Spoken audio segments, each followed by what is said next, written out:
Nous sommes de retour sur Direct Investisseur et nous allons faire un point donc sur la Bing Traders Cup.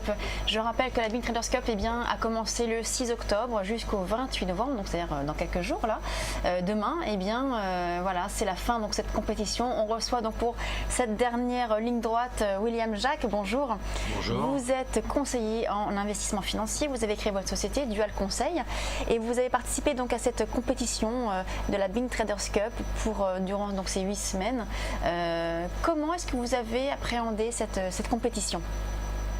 Disons qu'au départ, la demande de Bing, c'était de faire une compétition qui soit plutôt axée sur la pédagogie. Donc c'est là où ça m'a intéressé, puisque c'est un petit peu mon métier de tous les jours, d'expliquer aux clients, d'expliquer aux gens ce qu'ils peuvent faire et d'essayer de minimiser les risques et d'essayer de prendre des stratégies qui correspondent à leur profil ou qui correspondent à leur envie ou leurs besoins, c'est un peu selon. Donc voilà pourquoi c'était intéressant de participer. Donc c'est sûr que je suis un petit peu en porte-à-faux par rapport à d'autres gens qui font ça tous les jours et qui effectivement vont faire du trading beaucoup plus régulier. Alors c'est vrai que vous n'avez pas le même profil que certains de la compétition qui sont vraiment des traders et qui font ça tous les jours. Vous avez plus un profil on va dire de gérant. Disons que moi le trading tous les jours je l'ai fait pendant un peu moins de 20 ans quand j'étais en bourse. Donc je sais ce que ça apporte comme plaisir et comme souffrance.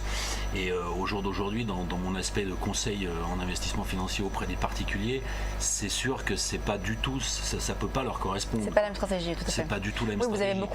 Vous mettez du fondamental quand même. Vous n'êtes pas que sur l'administratif. C'est plus une stratégie patrimoniale et très souvent, je le dis souvent et ça marche à peu près tout le temps, les clients connaissent mieux que moi certaines sociétés, certaines activités. Un médecin va par exemple beaucoup mieux connaître que moi tout ce qui est en biologie ou en recherche pharmaceutique et on va pouvoir investir avec lui sur des actions que lui connaît mieux. Après, la stratégie d'investissement, faire des options ou pas, ça va être plus mon rôle. Alors, pour revenir sur la compétition, qu'est-ce que vous avez choisi comme support ?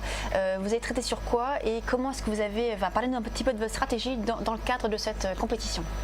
Alors là, j'ai fait plutôt, disons, stratégie classique d'investissement en essayant d'optimiser le point d'entrée. Ce qui est particulièrement le plus compliqué en bourse, c'est toujours, je dis toujours avec un peu d'humour, c'est facile la bourse, il suffit d'acheter pas cher et de vendre très cher. Sur le papier, c'est une fois qu'on a dit ça, on a tout dit.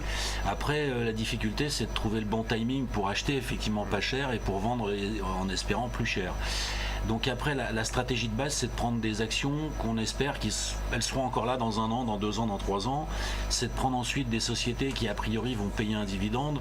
Donc effectivement, en portefeuille patrimonial, on n'a pas l'approche de se dire on va revendre tout de suite, bien que s'il y a un profit, on n'est pas là pour ne pas le prendre, mais on va chercher du rendement. Donc c'est pour ça que j'ai fait des sociétés comme Sanofi, où j'ai suivi du Gemalto, ou du Score, ou des choses comme ça. Là, on a fait sur le concours, j'ai pu faire du GDF. Alors après, j'avais une limite, c'est que par exemple Sanofi cotait autour de 80 €. Quand il y a eu l'écroulement de 18% en 2 ou 3 jours, je ne me rappelle plus le nombre de jours exact. 2 jours, il a perdu 10% le 28 octobre et 5% ensuite. Voilà, le 29. donc là, dans le cadre de la Cup, moi ma stratégie, elle n'est pas avec effet de levier maximum, elle est avec l'idée, le pire qui puisse m'arriver, c'est d'être livré, donc il faut que j'ai le cash. Il faut que je sois capable de prendre livraison des titres. Donc si je dois prendre livraison des titres et que j'ai le cash, avec 10 000 €, on est vite limité. Comme j'avais déjà mis du GDF Suez en portefeuille, le Sanofi, je ne pouvais pas le faire sur la compétition parce qu'à 60, le cours valait 74, j'ai shorté des puts 68 ailleurs. Bon, 68, je ne pouvais plus passer 6 800 €, c'était pas possible. Donc du coup, ça bloque un peu.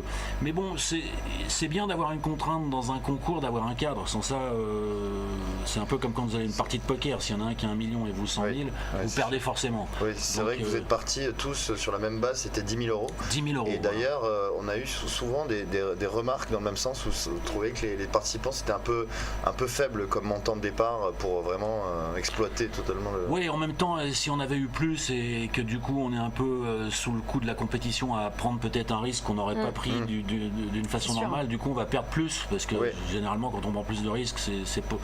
Donc je sais pas, non, la contrainte de 10 000 €, certes, elle est c'est effectivement une contrainte. Je viens de donner un exemple concret. Hein. Le Sanofi, j'ai pas pu le faire. Bon, je l'ai fait ailleurs, ça c'est mon problème. Mais est-ce que c'est vraiment bloquant par rapport au concours? Est-ce que c'est vraiment, ça aurait pu être un deal perdant? Je rappelle donc sur la performance globale, vous êtes à moins 2,15%. Sur la semaine dernière, vous avez progressé un petit peu, vous êtes à plus 0,90%. Donc vous êtes à peu près ex aequo. Je ne sais pas si on peut voir peut-être le graphique avec les résultats. Voilà. Donc vous êtes la ligne bleu ciel, donc c'est-à-dire voilà celle-ci. Donc vous êtes à peu près ex aequo, à peu près donc en troisième position dans le classement global. C'est vrai qu'on voit des disparités. On voit donc Lucie Lalouse par exemple qui elle a surperformé à plus 90. Franck Morel qui lui a sous-performé parce qu'il a joué la baisse du CAC. C'est à noter d'une façon très, très remarquable d'ailleurs cette disparité, c'est que ça vous prouve bien que dans le high frequency trading comme on l'appelle, dans les gens des traders très actifs, vous avez exactement les deux extrêmes. Vous en avez un, si on les mettait les deux dans un fond, le fond il ferait 0. Ouais. C'est vrai qu'on a moins 88 et plus 89. Effectivement. Et donc justement, on voit par contre les autres dont vous faites partie qui sont plutôt stables, à peu près à 0% et quelques. Quel est le bilan aujourd'hui que vous faites de cette stratégie? Vous avez donc, vous n'avez pas gagné beaucoup, vous n'avez pas perdu non plus beaucoup énormément. Quel est votre bilan? On a quand même eu un début de compétition assez chaud, assez volatile, qui normalement bénéficie aux gens qui traitent toute la journée. Donc moi je suis pas surpris du score de que ce soit de M. Morel ou de Mme Lalouse, parce que dans des marchés super volatiles, c'est ces gens-là qui vont être le plus actifs, qui saisissent le plus d'opportunités. À espérer pour eux en bien plutôt qu'en mal. C'est vrai que la compétition a démarré début octobre et c'est vrai que c'était la semaine très volatile sur les marchés. Voilà, honnêtement, moi à chaque seconde je me disais tiens là je vais acheter, et la seconde d'après c'était moins cher. Donc, vous êtes resté stable quand même, si on regarde ce classement, vous êtes quand même resté stable sur la semaine de mi-octobre. Vous n'avez pas bougé finalement. Vous êtes resté toujours un petit peu stable, on va dire. Voilà, de toute façon, ça reflète, si vous voulez, ce que je vous dis dans ma stratégie, c'est que j'ai plutôt une stratégie patrimoniale, donc je vais toujours chercher à avoir, à aller chercher un peu de rendement, tout en minimisant au maximum le risque et faire en sorte que, alors on maîtrise jamais, parce que si on prend le cas de GDF Suez, j'ai été livré, j'ai déjà revendu des calls. Bon, donc ça veut dire que ma position GDF Suez, mark to market, elle est peut-être perdante aujourd'hui, mais quand on va la déboucler fin décembre, elle est gagnante. Si le cours est au-dessus de 19, si GDF Suez vaut 12, elle sera perdante parce que j'aurais vendu des calls 40 centimes en moyenne, mais je vais perdre entre 19 et 12, je vais perdre 7 points. Donc où est-ce qu'on va? Bon, d'ici à ce que GDF soit à 12, c'est peu probable, il y a peu de chance, mais tout peut arriver. Donc si vous voulez, le fait de prendre du profit, d'aller chercher du profit qui va être de l'ordre de entre 5 et 15% annuel, en base annuelle, ça va être de l'ordre de 5 à 15%. D'aller chercher ce profit-là en minimisant le risque fait qu'en mark-to-market, on peut être dans des situations où on perd de l'argent. Et moi, mon job, c'est pas de regarder le mark-to-market, parce que le mark-to-market va me perturber, m'influencer, ou alors me faire rebasculer dans le trading. C'était un peu le défaut du début du concours pour moi, c'est que j'ai repris des vieux tics de day traders, quoi. Tout de suite j'ai acheté des puts, le lendemain je les ai revendus. Bon, c'était pas du tout ce que j'aurais dû faire, et d'ailleurs 3 jours après je me suis dit tiens, les vieux démons sont revenus plus vite que je ne pensais, quoi. J'étais de nouveau scotché devant l'écran, voilà. Alors si on regarde l'état de votre portefeuille actuel, donc on voit que vous avez toujours un put sur le CAC 40. Non, il est sorti celui-là, il est arrivé à échéance et ça a été une perte, puisqu'il était échéance novembre. D'accord. Alors vous avez donc toujours des titres GDF Suez en portefeuille? Oui, donc j'ai été livré sur la vente des puts, j'ai été livré. D'accord. Et en face de ça, j'ai vendu des calls. Donc pour moi, cette position, elle est égale à 0 si le cours est au-dessus de 19, et donc j'aurai un profit de à peu près 1,30 sur le GDF. À l'expiration du call 21 décembre ou 19 décembre. 19 décembre. Donc j'aurai 1,30 de profit et j'aurai plus de position du tout sur le GDF, où les cours sont en dessous, et j'aurai une position sur le GDF en ayant encaissé la prime du put, la prime du call. Donc je serai en prix de revient autour de 17,50 à peu près. D'accord.